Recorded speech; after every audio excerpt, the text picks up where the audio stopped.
with a contract sum of 475,403,430.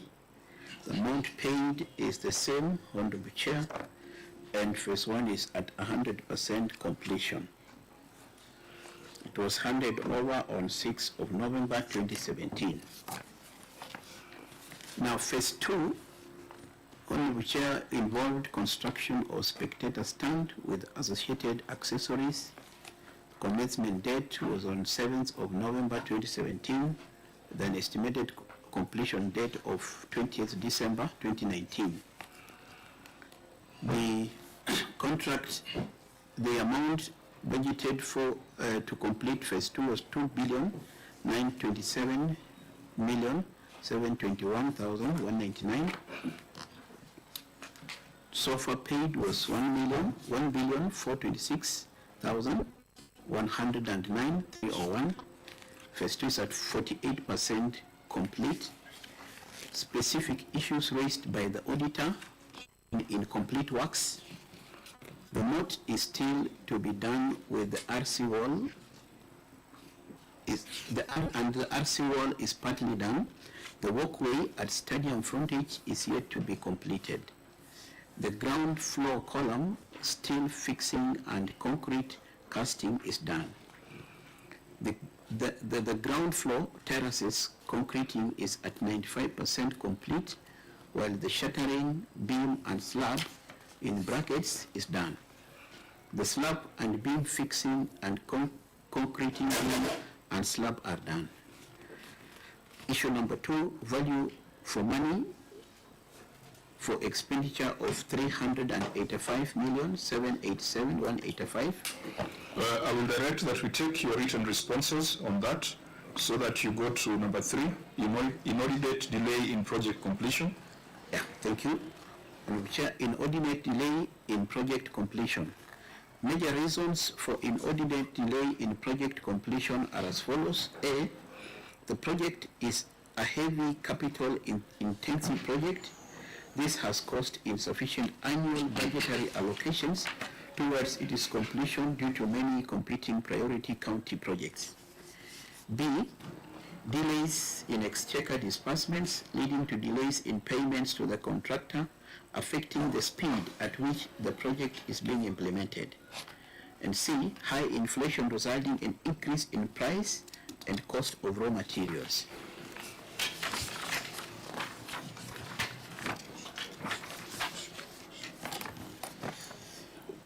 As a way forward, when we chair on phase 2, 1, the management has allocated 300 million in the current year's approved first supplementary budget estimates to ensure uninterrupted progress and completion of the project. The contractor has since resumed site and works are ongoing. 2, the management has been in talks with the national government, Ministry of Sports, to get financial support that will guarantee completion of the project on time. And 3, management estimates the project to be completed by 30th of June 2026 so as to host the African Cup of Nations 2027.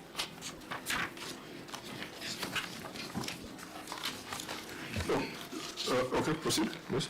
Yeah, phase 3, under which involved construction of spectator stand with associated accessories. It was estimated to begin on 21st December 2019 and end on 4th of April 2022 with an estimated cost of 2,555,313,371. So far nothing has been paid.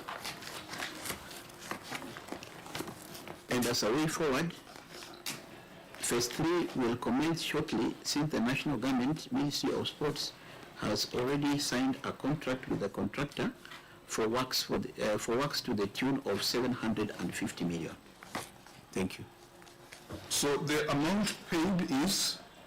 For phase 3, we have not paid. No, the amount paid globally. Total is 1,876,109,301. I would expect that to be the sum of 475 and 1,426. Yes. Does it add up? Yeah. Can you add the two? Should add up.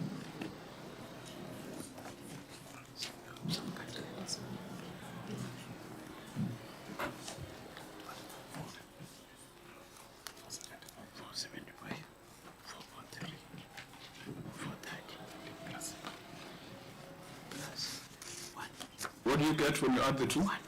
426, 109, 301. 1.9.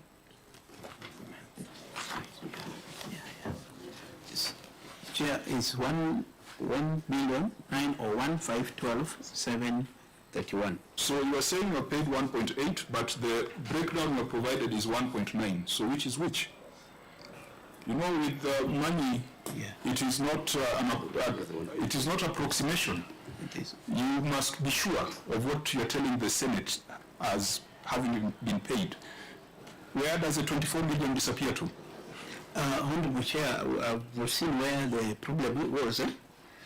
Initially, the phase one, the contract sum for phase one was 450 million, and this went up to 475. So I think we just didn't do the adjustment on the total amount. So what is the correct amount paid? It's 1,901,512,731, Honorable Chair. 1,901,512,731. I think you need to always look at your records to make sure that they add up. Yes, Honorable Chair. That is number one. Number two, in terms of way forward, you are saying to seek government support or partners.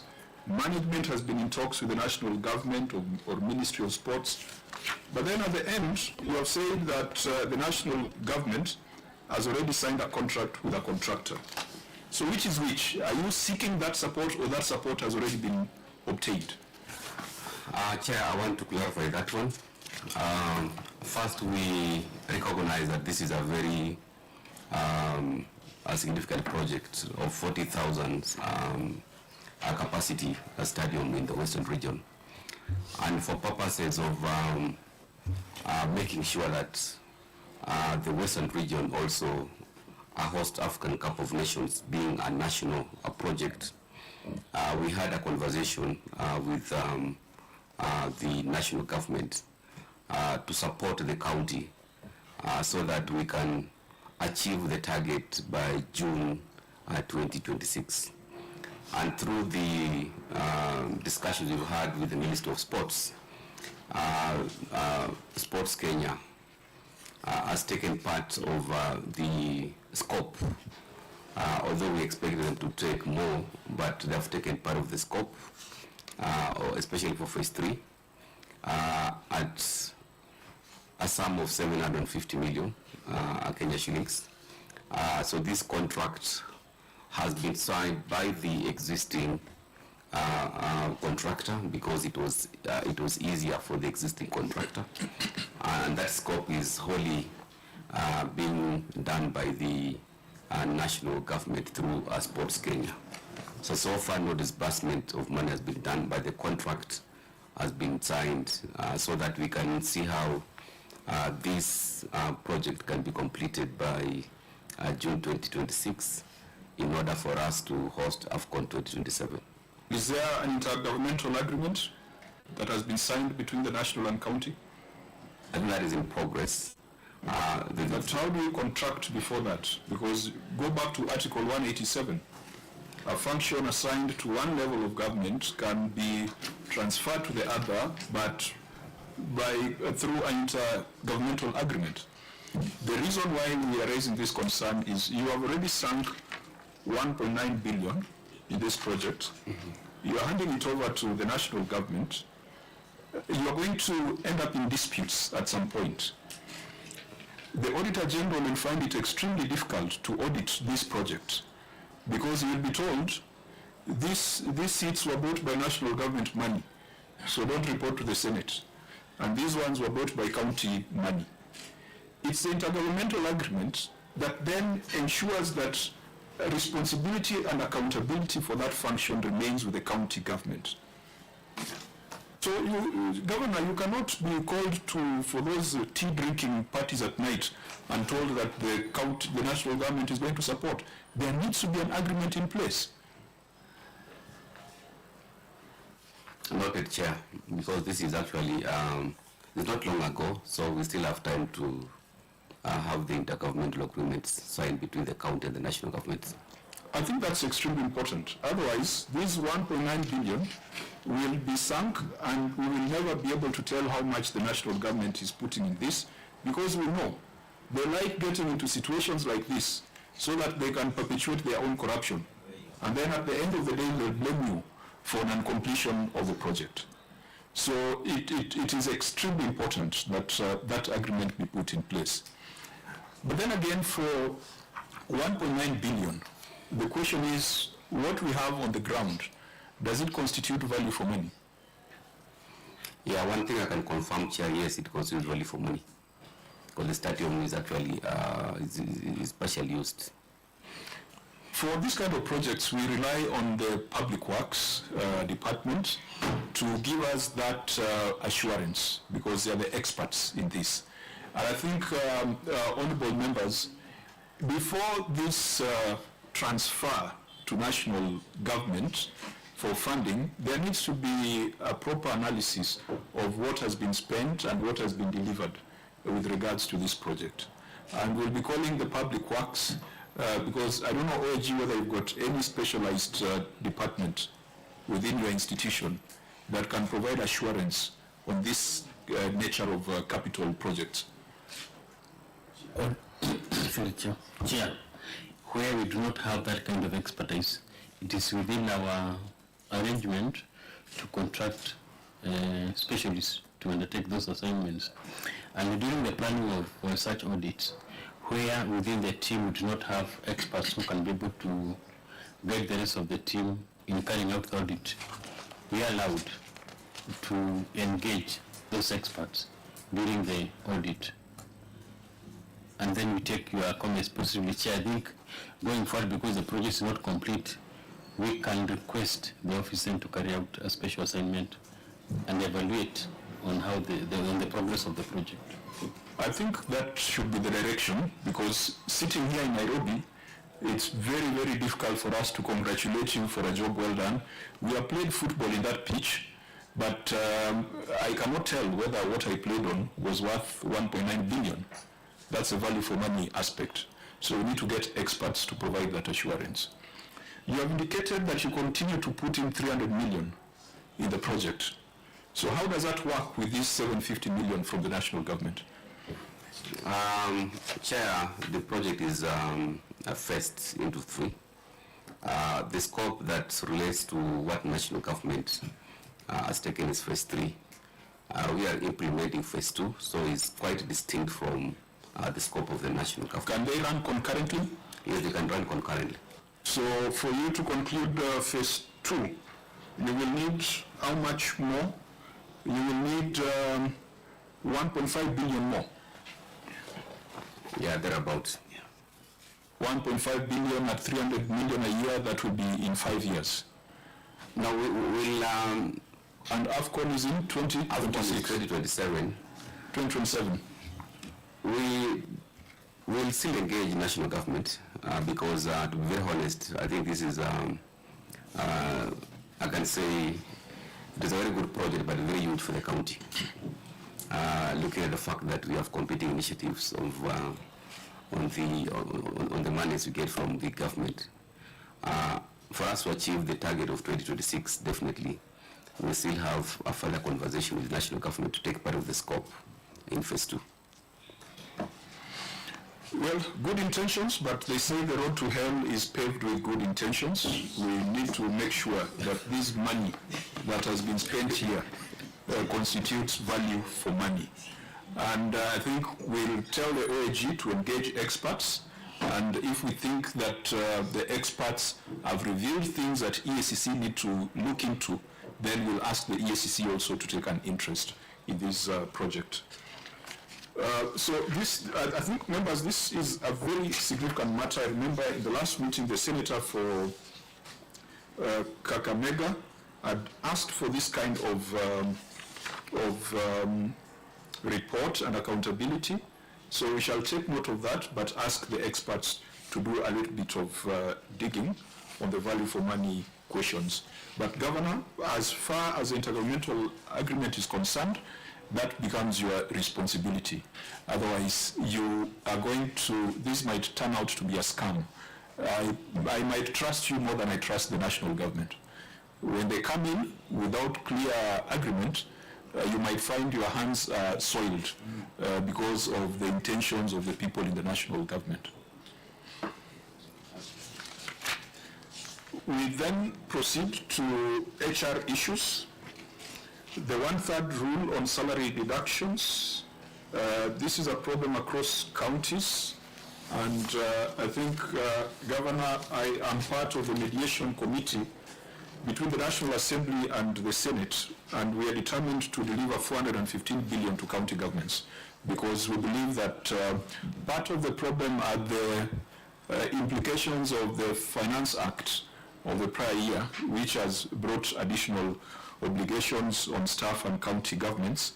And if we do not deliver the 415 billion, this problem of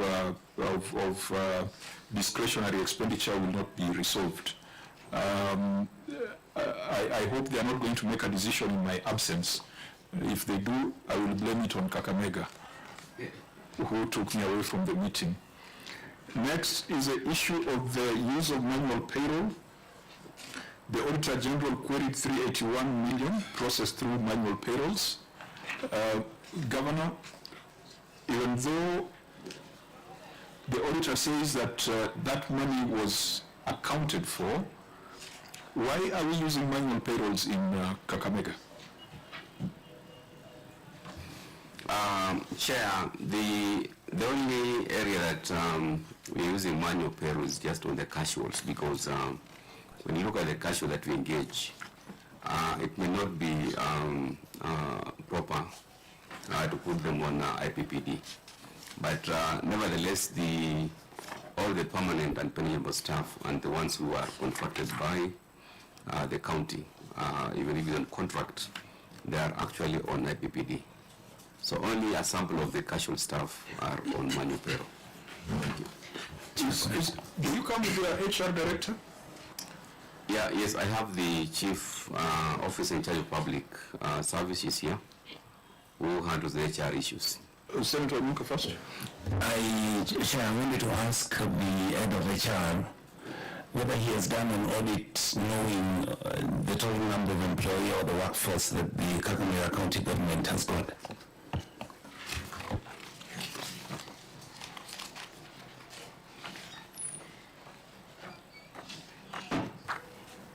Thank you, Chair.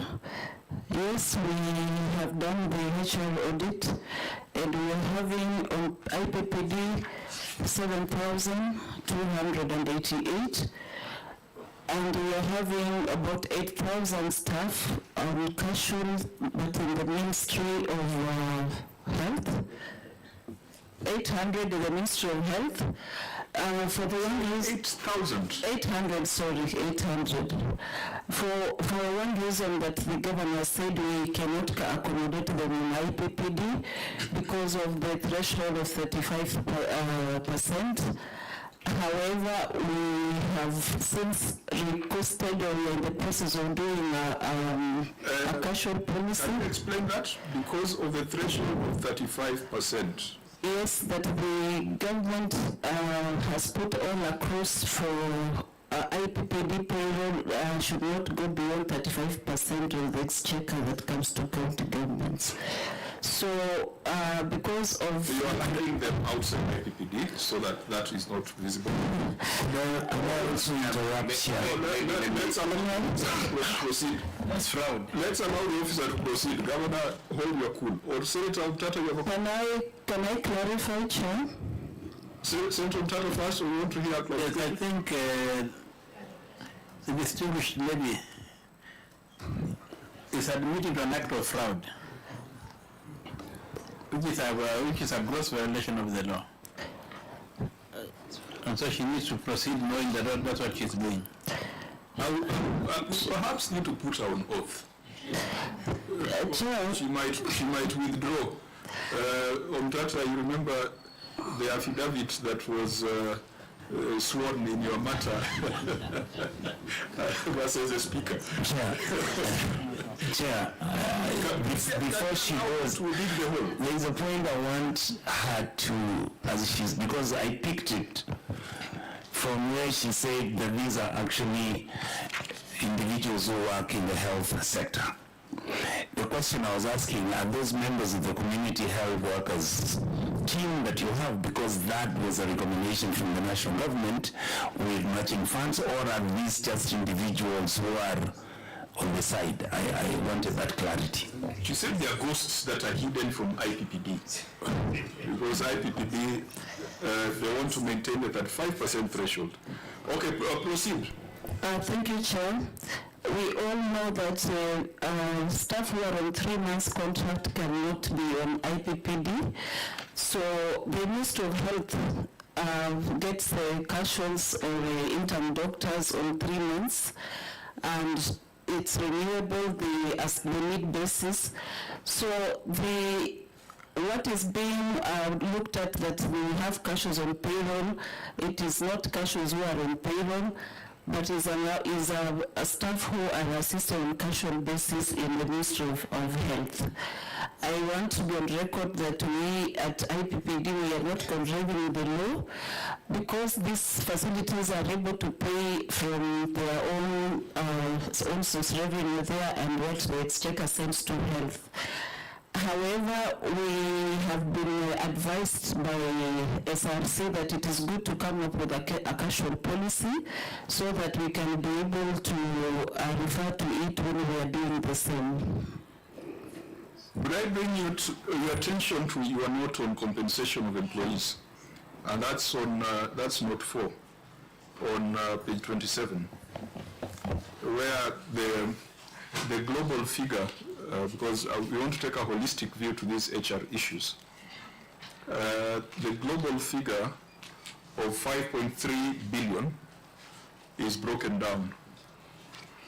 I see a row that talks of personal allowances paid as part of salary, and an explanation there that personal allowances comprise of meal allowances to staff in the office of the governor, and the amount is 11 million. Governor, staff in your office are getting food allowance at an average of 1 million per month. No, that's not correct, Chair. That is what is in this report. In the prior year, it was 18 million for the year. You know, so you know, there is this thing about food and certain parts of the country. We cannot budget for that thing, and we need to take things seriously. Here it is talking of meal allowances to staff in the office of the governor. I'm not reading wrong things. I hope you are looking at note 4. I'm looking at it, and that's why I want to clarify. Yes, please clarify. That this is not happening really currently, because... No, did it happen? It happened because it's on record. So what was this? The staff in the governor's office were being given money for food? From the record, that is what it means. An average of 1 million shillings every month? No, it cannot be that one. But the total amount is 11.4 million. That's an average of 1 million. Or if you want, 950,000 per month for food, for staff in the governor's office. The prior year it was 18 million Kenya shillings for food, for staff in the governor's office. I think, Chair, we need to get a breakdown of the 11 million, because realistically, it is not possible to have... Governor, that is in the report. And the reason why I picked it is that under this note, typically, you will put an estimate, you will put the number of employees under that note. Yeah. Now, you have chosen to disclose that you paid 11 million for food for people in the governor's office. Have we solved all the problems in Kakamega? That the only problem remaining is the stomach of the staff in the governor's office? I think, Chair, you have just highlighted on the meal allowance. Unfortunately, that note is detailed enough. salary to permanent and casual employees, right? That's one of the items. Then personal allowances, comprise of meal allowances to staff. So the best answer to this is we get a breakdown of the specifics so that the salary to permanent and casual staff is how much? No, Governor, there are only 2 rows on personal allowances as part of salary and as reimbursements. Your explanation has not made any distinction between the two. In fact, we can easily assume that in the prior year, 20 million Kenya shillings was spent on meal allowances to staff in the office of the governor. I would be happy to hear that it is not happening. But I will not let this matter go until we know what these people were eating. That was 1 million shillings per month in the office of the governor. And how many they were? Yes, and how many there were. So that we do away with this stereotype that Bora wa Mishiba. I think, allow me, Chair, to revisit that issue, especially to understand what was happening historically. But at the moment, I cannot approve something like this, honestly. How much food are you providing to your staff? Now, whatever is provided for really cannot even be 100,000 per month to an individual. But this 900, I think it's an overkill. But the truth of the matter is, once we get the breakdown of the 11 million, then it will be clear to understand what really was the allowances comprising of meals that was given to the staff in the office of the governor. Yeah, because this is, you know, there's no way you can justify this, that you are spending 1 million shillings a month on food for staff in the governor's office. And this is not a creation of Kajuan and the Senate. This is in your report. And I'm just trying to look at the prior year report to see how much you guys were eating. And it was not there in 2019-2020. It was introduced in 2020-2021 and was carried over to 2021-2022. And Auditor General, I hope that you can keep an eye on this, because this is not acceptable. And this is not the reason why I'm going to fight with the National Assembly to give counties 415 billion so that governors can be allocating 1 million per month for food for their staff. It's the small things that sink a big ship. And I know if my colleagues in the National Assembly heard what we are dealing with now, they would have a renewed reason to deny the request of the Senate to allocate 415 billion because of small details like this. Governor, you're very well aware that it's small things that you guys do in funerals, your entourages in funerals, your podiums in funerals, your carpets, the people you recruit to go with to events. That then is used by our brothers in the National Assembly to say that the money in counties is wasted. I take the view, and I'm glad Senator Fatuma Dula is back, because we discussed this yesterday, that even if you're going to say that money is stolen in counties, more of it is stolen at the national level. We have seen fertilizer, we have seen edible oil, we have seen inflated contracts. Every day there's a corruption scandal. In counties, they will cite small things like this, and then make a mountain out of it. So please, this one, we want to know who ate this food worth 1 million every month in the governor's office. And I think if that is the case, we want to know where, during public participation, the people of Kakamega said that we shall be feeding the governor's staff. Because that was the first thing we started with. The authority to spend comes from the people through the budget process. So this one is a small matter, but we are not letting it go. We must resolve it so that we dispel some notions that we are more interested in our stomachs than in development. So coming back to the audit report, I think that was to give us a broad overview. In terms of pending bills, you did a scrutiny, and you established that the 1.2 billion was correct. Yeah. In terms of employees, have you done an audit, and are you comfortable with the numbers that you inherited? Thank you, Chair. Yeah, we actually did an audit through our County Public Service Board on the numbers that we inherited.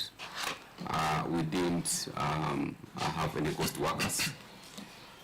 What we are doing right now, which is continuous now, is the verification of the academic qualifications, which is a continuous process. And of course, we are getting some good feedback on that end. Yeah. So you confirm the 7,288 are actual workers and not ghosts in Kakamega? Absolutely. Okay, so, but then there's another process of verification of certificates, Which is that is ongoing. Yeah. Fine. So auditor, just keep an eye on this matter. I know that that number of 7,288 gives rise to a violation of the fiscal responsibility principles, which requires that salaries should not exceed 35% of total revenues. And I think that is the next issue on excess wage bill. What is your current wage bill in the latest audit?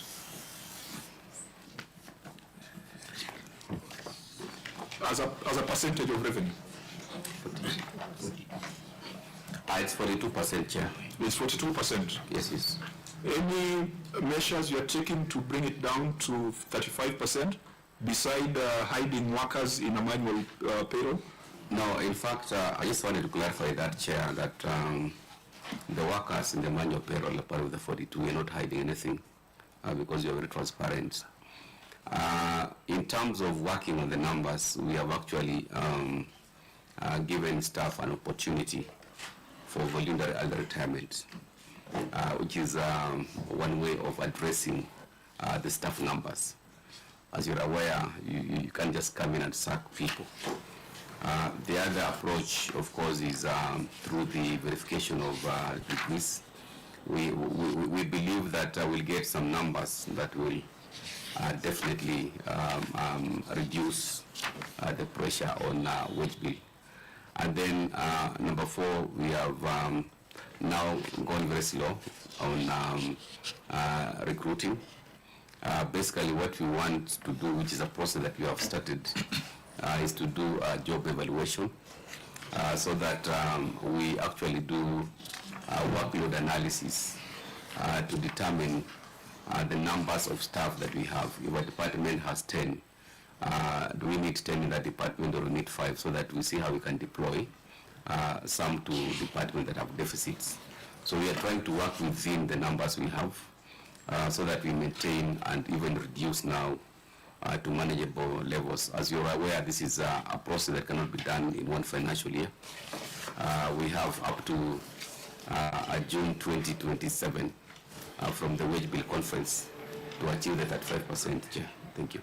Does that mean you have not recruited? Senator Dulo, go on record. You were with us at the beginning, but I think when the delegation came in, you had gone to the mediation. Sorry, Chair. I'm Fatuma Dulo, Senator Isiolo. Now, what I wanted to ask, Governor, does that mean you have not recruited more staff when you came in? Because this figure was before you came in. Yeah, what we have, the only staff that we have recruited really is replacements largely. And what we are trying to do right now, the recruitments which we were supposed to carry out in this financial year, we put them on hold so that we see how we can work on our own source of revenue. Because we have a lot of pressure to undertake, especially managing the expectations. So recruitment we are putting on hold. We are hoping that through this process, at least we bring down the wage bill and also increase our own source revenue then in the next financial year, we'll now see the key area that we can recruit. But the bigger picture is trying to make sure that we do staff audits in all the departments. The next thing we'll do now, the skills analysis, so that we see if some of those staff can be redeployed to other departments, basically to work with the staff complement that we have to deliver on our mandate. It's a big challenge, but that's the route we are taking.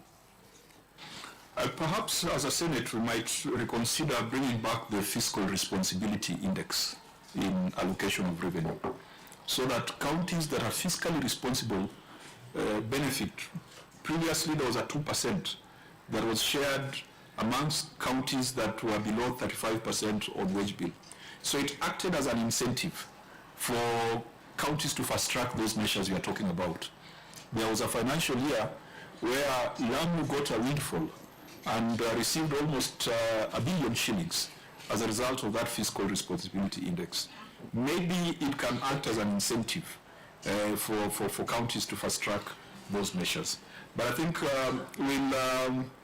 probably we have some outstanding meetings with the ministry, but we must also, now that that wage bill conference happened, Parliament was not involved, Senate was not involved. If there are going to be legislative proposals, we are in the dark. Governor, when you go back to COG, I don't know whether it was organized by COG or which body organized it. If you go and talk at Bomas or wherever, you leave out the legislators, then when you come back to us, we'll just throw you away and nothing will be effected. Chair, that was organized by SRC, and it's unfortunate that the Senate was not involved. But I saw quite a number of members of Parliament there. But it's important, especially being a conversation that was involving counties and national government, for Senate to have been involved. No, those ones were accompanying the president and the deputy president. Those were hangers-on. They did not have the authority to be there. So I think there's need, when we go back to the COG, there's need for us to share so that we find the areas where Parliament is supposed to take action. There's a matter that we have skipped on Marama Shinamweyuli plot. The only outstanding thing here is a title deed. Governor, can you confirm that you've got ownership documents for that land that was being fenced? Because the Auditor General has not seen it. Chair, what I want to confirm here is the succession is actually in progress, and I'm very sure in the next audit we should be able to confirm the ownership documents. So Auditor General, keep this in view. We are going to another issue on acquisition of land. On payments to Council of Governors, the position of the Senate has not changed.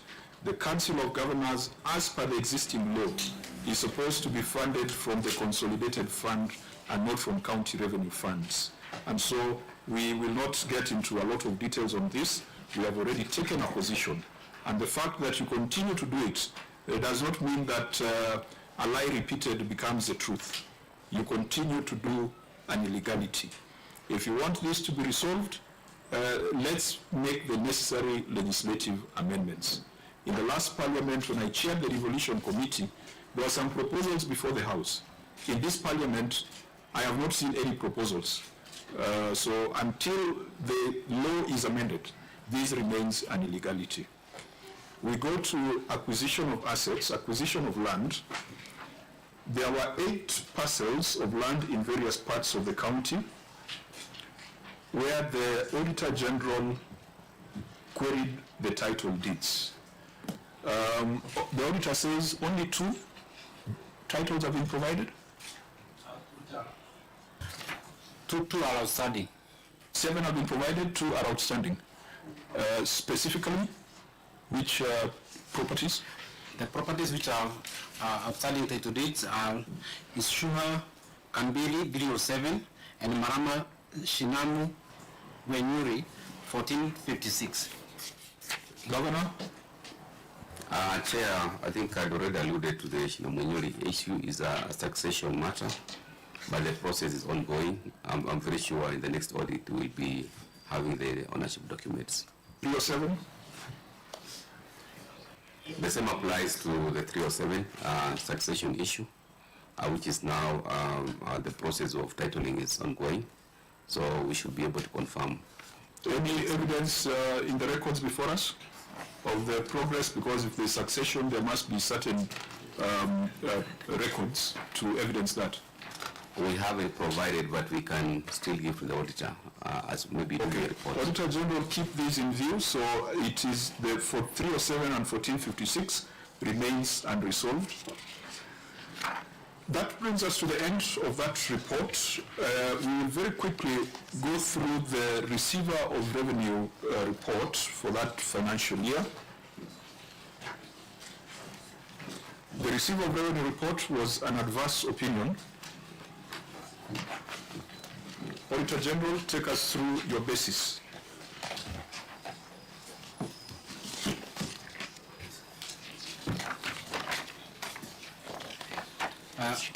In this particular year, the receiver of revenue received an adverse opinion.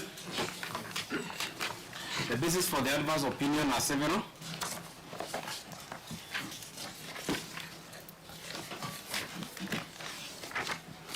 The first one is unsupported outstanding RADPOL rate arrears. Yes, proceed. For this one, there were RAD arrears amounting to 2,495,499,723 as at that is June 2022. However, the list of defaulters and the aging analysis were not provided for audit review to support the amount. In the circumstances, the accuracy of the statement of arrears of revenue could not be confirmed. Thank you, Chair. Governor, what's your response? Thank you, Chair. The list of defaulters and aging analysis have been provided to the auditor for verification. That is in Annex 1 to Annex 1.1. When you go to Annex 1, Chair, list of land stroke all rates defaulters is in aging analysis format. We have provided that schedule to the auditors, and I think we can confirm that we received it. Auditor General, what's your assessment of that schedule? We confirm that the schedules have been provided. It has been provided. However, there is a correction of debt which is more than 3 years, which we did not see any efforts, or the auditor did not provide to us the efforts which has been carried out to provide this. At the same time, there was no breakdown of the two of the schedule in terms of principal and interest. However, how old is your oldest debt and on rates? Because you have just said over 3 years. So whatever is over 3 years, is it 7 years, 10 years, 3 years? That is 12 years, Chair. Sorry? 12 years. 12 years? Yes. Outstanding, I'm looking at this schedule and I'm seeing outstanding over 3 years. So it means some of them are 12 years old. Yes, absolutely. Have you considered the limitations? Where's our legal objection? What section of the law? Limitation of Actions Act. Have you considered the Limitation of Actions Act to ask yourself whether these debts older than 12 are actually properly in your books? Governor. I think we haven't, but I get what you're saying. Maybe it gives us an opportunity to maybe you can consult your legal counsel. Do you have your attorney here? First of all, I wanted to do the financial, then she comes in the legal. Because the financial, since it's in the books, once we can do a provision as a bad debt, but on the legal aspect, I will ask the county attorney to respond. County attorney?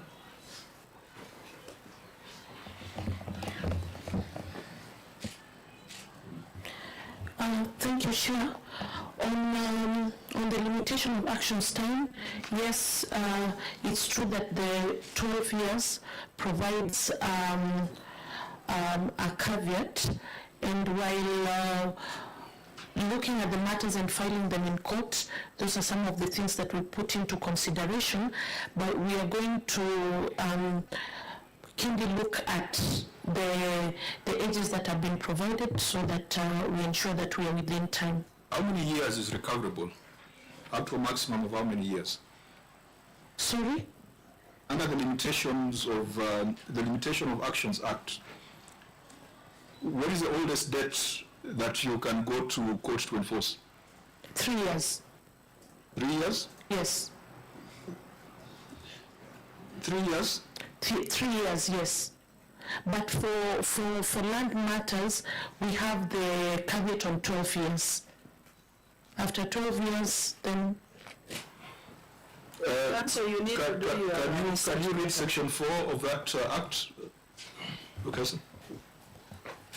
Thank you, Chair. Section 4 of the Limitation of Actions Act, Cap 22, states that the following actions may not be brought after the end of 6 years from the date of which the cause of action accrued. A. Actions founded on contract.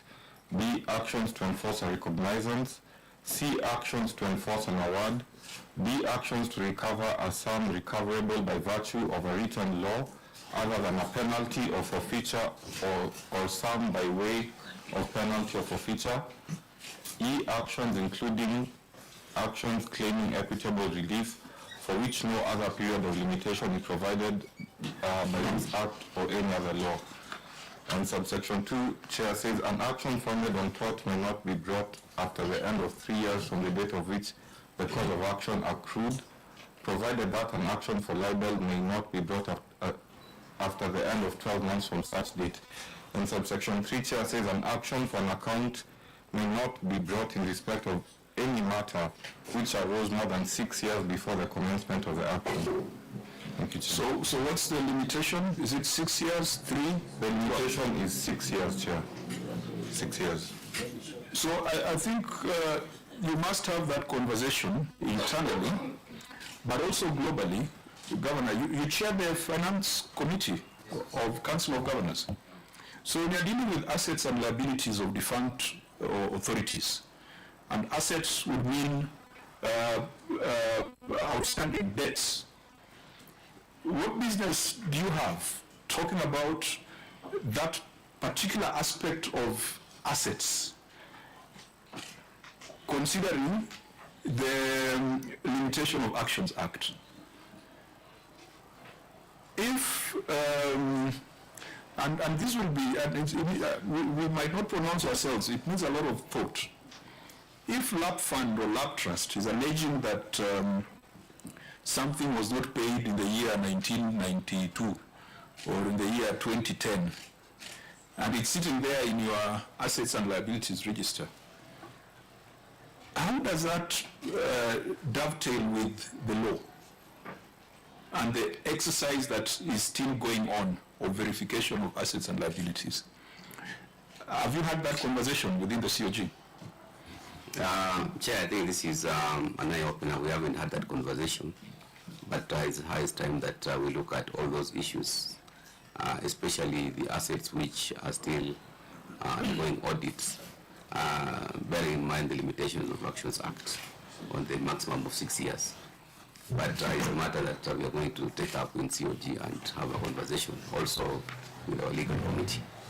Senator Dulo? Chair, I want to ask Governor, does it mean these people, they are unable to pay? Or it means there is laxity within your departments to be unable to follow up and see how these issues can be resolved? Because if I look at 2020, somebody, Koba, 18 shillings. Surely. What are the problems? Because this money is very minimal in some of the figures, actually. Let me ask the CEO for Revenue to answer that one, because I know he has been on this issue of land rates. CEO. Or is it because those who owe you, they don't know that you owe them? They owe you. That's another. What I know is most Because of... you know, in most of these areas of ours, the villages, majority of them, they are illiterate. They might not even know that they're supposed to pay this money. Do you have people who are doing legwork to make sure that this money is paid and those debts are cleared? What I know is, especially on the issue of property, we have challenges. We could find ownership has changed. That's one of the issues which can hamper progress. Maybe some of those firms are deceased, but those are the challenges that we can deal with. But largely on the global aspect, we have issued notices and even encouraged some of those fellows who have arrears in rates to pay up by doing a waiver of interest and penalties. But administratively, I think we can